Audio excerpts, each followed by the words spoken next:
layang apim laju papin ken mau ya pi ngayai ken mau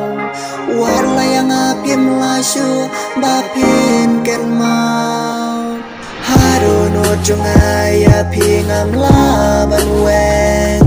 wat laya jing e jonga pi la ino si teng jing perkat jing modor ke shulong le no e lo badum yang ulap hang ne marwe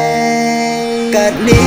jing thang men sim jonga pim snow sen e ya jing e banga ai pin won pi ino shawe pim imon yang banga dopi ino marwe ngaha ban won ban im ha jing long marwe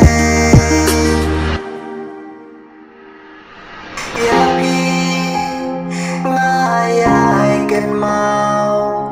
war layang apim laju papin ken mau ya pi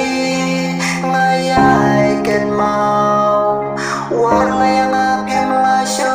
papin ken mau ya pi ngayai ken mau war layang apim laju papin ken mau serngil jong pi hanga kapau hang dengan snow marwe kum hari klau kat ne jing tha